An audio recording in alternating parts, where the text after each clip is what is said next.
You are creators. Creators are always looking forward into what is becoming, not backward or downward into what is.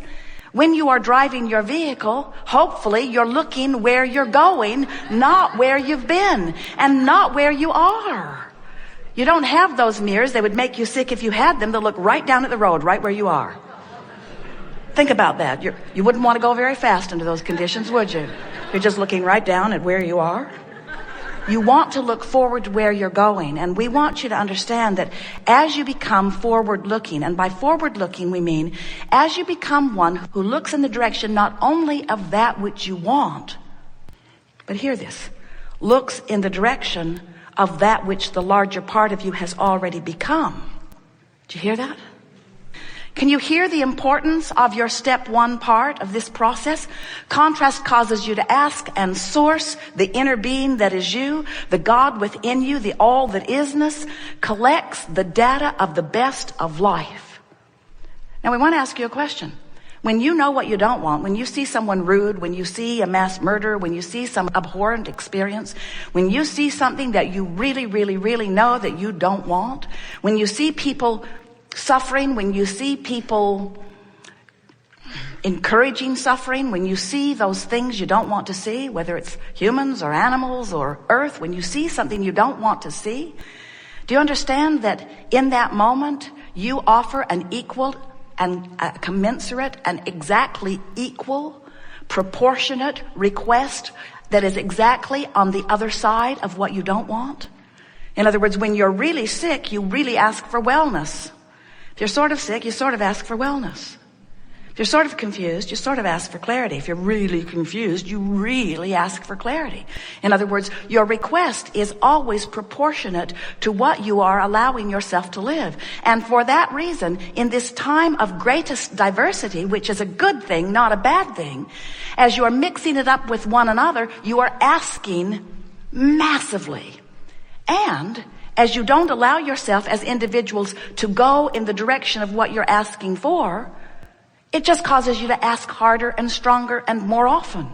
So that the requests that this time-space reality are sending forth into the vibrational escrow of mass consciousness is bigger and faster and more than it has ever been before. This stream is moving fast, and the answering to what you're asking for is happening in greater abundance than ever before. This pool of abundance that you have requested is at its all-time high and getting greater in every day, which means your propensity for thriving is greater than it has ever been. Your propensity for suffering is greater than it has ever been also. Because it's always equal. In other words, when who you have become is more and you don't let yourself become it, you don't feel so good. Fortunately, as individuals, you don't have to wait for everybody to figure it out before you have the ease of alignment. You get to individually go with the flow of that which you have become, and when you do, you come into alignment with who you are. So step one is you ask. Step two is source answers. Step three is you got to find some way somehow to become a vibrational match to what you've been asking for. Otherwise, you don't get what you've been asking for, but that's not the worst part of it. It's not that you just don't get what you want. It's that you don't be who you are. That's the thing that makes you feel negative emotion.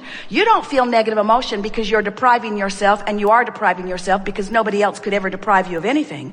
But you don't feel negative emotion because you have deprived yourself of the lover you want, or of the car you want, of the resources you want. You are feeling negative emotion because you are depriving yourself of the state of being that you are. You are secure.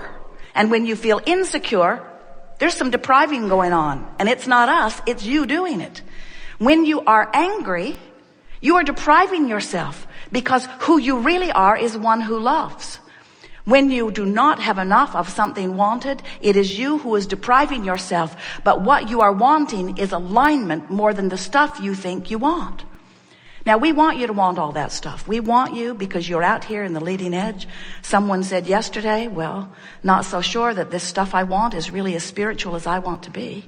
And we say, this stuff out here on the leading edge is the extension of what spirit is. There is nothing that is not spiritual about your materialism because you are the extension of source energy. But there is a physical aspect of you that is out of sync with the spirit that is you. Just as there are physical aspects of you that are in sync with the spirit that is you. So it is not materialism that is tripping you up. It is having asked for that which Source has endorsed and become, and then holding yourself in vibrational opposition to it that makes you begin to write books about the inappropriateness of wanting material things. There isn't anything that you want that is material that you want for any other reason than that you believe you would feel better in the having of it. So this is just our way, and we are thrilled at the aha moment you just had. This is just our way of reminding you that often you are looking for love in all the wrong places. In other words, you're looking for the purchase to make you feel better, or the love of another to make you feel better, or the accolades from the public to make you feel better. When all along, what you want and need in order to feel better is to find vibrational alignment with the point of view that Source has about the same subject that you are focused upon. That's what you're looking for. You want to see the world through the eyes of the expanded Source. Now hear this. The expanded Source who has just newly expanded because of you. That's why you're so hooked into it. That's why it feels so personal. It is personal. You caused Source to expand, and when you don't take the expansion, you take it personal. You feel empty. You feel void. Those are too strong of words. You feel disconnected. Still too strong. You feel resistant. Better word. You feel resistant to the becoming that life has caused you and us to become. So here's another way of looking at it. You came forth willing and wanting to explore contrast in order to add to the expansion of the universe. We stand in non-physical, eagerly experiencing the expansion that you have carved out and steadily holding focus upon it and living it as a done deal, shining a light on your request and calling you toward it forevermore, knowing that at your time of absence of resistance, you too will reap the benefit of your request, knowing that as masses, you put requests in that sometimes your generation doesn't allow yourself to live, because you're too busy factioning off in liberal or conservative battlefields and pushing against one or the other and using each other and what each other wants as your excuse to deprive yourself of the very thing that your collaboration caused you to ask for. But no worries. Source, all that is, took the expansion. And it is from that vantage point that new generations are born, who will be born with less resistance. And while you'll leave monuments to your resistance all over your planet, you will leave monuments and books and all kinds of information for the new ones to read, and you'll do your best to remind them how awful it really is, so that they will forget their God-given joy that they came forth with. Even though you try very, very, very hard, the natural process of the recycling of experience causes every generation to be less resistant than the last. So you, in your generations, you are setting forth very much in this vibrational escrow. We're going to call this the vortex of creation. You have contributed massively to this vortex that will benefit generations to come. And so this gathering, this conversation is not about needing to do anything to fix anything, because whether you are consciously aware of it or not, you are source energy. And whether you are consciously aware of it or not, you are vibrational beings. And whether you are consciously aware of it or not, while you are here in your physical bodies, you are simultaneously source energy. Bigger, more of you, source energy than physically focused. And whether you are aware of it or not, the contrast that you live causes you to expand the universe. And whether you are aware of it or not, the larger part of you takes the expansion and holds it steady and revels in the good work that you have done. And whether you know it or not, well-being abounds and always will. So this workshop is not about fixing any of that, because that's all percolating along just fine in your awareness or ignorance of it. What this gathering is about is that we don't think you should have to croak and be part of the next generation before you reap the benefit of what you have asked for. We think that you should be able to ask and receive now. We think that you should get to be the creator that you came forth to be, that life should inspire you to the new idea, and that with very little struggle, you should then be able to quite effectively then turn your attention toward the new idea and no longer justify by beating the drum of why you are asking for the new idea. Just ask, and it is given, and let it be.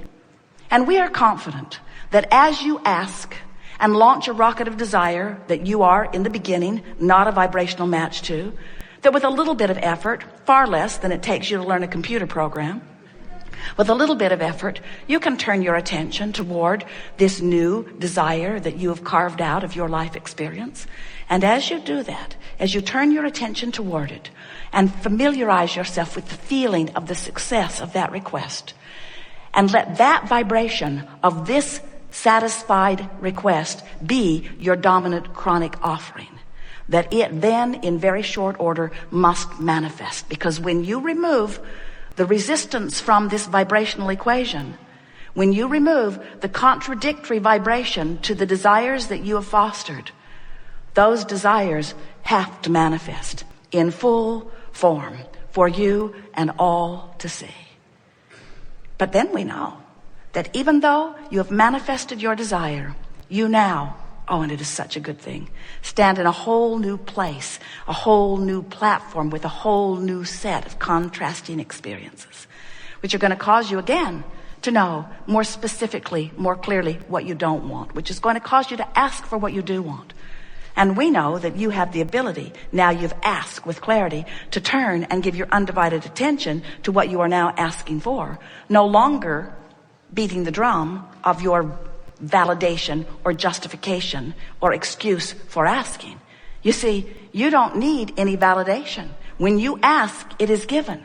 Now some say, Abraham, what about those guys that I'm pretty sure are going to ask for bad things? If they ask for bad things, will it end up in the vibrational escrow? Will it go to this vortex? And we say, first of all, you got to stop killing each other over who gets to decide what the good things are. In other words, you have a great amount of diversity in what you are asking for. And the assumption that you're the only one that is right is really an erroneous and not good for you assumption. But let's say that most everybody agrees that this one particular really extra special effects heinous act is really not something wanted. And let's say this person is smiling while he's doing it. And people say, look at him, he likes doing that. He likes dropping those bombs on those villages, or he likes taking his gun into that business office and gunning everyone down. And we say, no one ever in a state of alignment offers anything like that. When you have brought yourself into this vortex of creation that is the culmination of who you are, and when you align to it from inside that vortex where only love and well-being abound, you are not in that guarded, resistant, protective modality that makes you then erroneously believe the impossible thing that you can push away what you don't want and make it go away. This universe is a universe that is based upon attraction. Law of attraction is the manager of all of these vibrational frequencies. There is no exclusion in this universe. So when you see something not wanted and you shout no at it, you're not saying no to it, you're saying yes to it. You're saying, come to me, this thing I do not want, because in your attention to it, you are activating the vibration of it. And when you activate the vibration of what you do not want, you prevent yourself from going to the vibration of what you do want. Can you hear that? There's not a stream of badness or a stream of heinousness. There's not a stream of evil. There's not a stream of darkness. You don't walk into a room and look for a dark switch. Flip the switch and inky, misty darkness comes down and covers up the light. There's not any of that. You can resist this light, and you can resist well-being, and you can resist wellness, and you can resist goodness, and you can resist clarity, and you can resist abundance. You can resist all things wanted, but you are the one resisting it by giving your attention to the unwanted and making the unwanted so active in your vibration that it prevents you from getting into the vortex where everything that you want is. Pretty clear.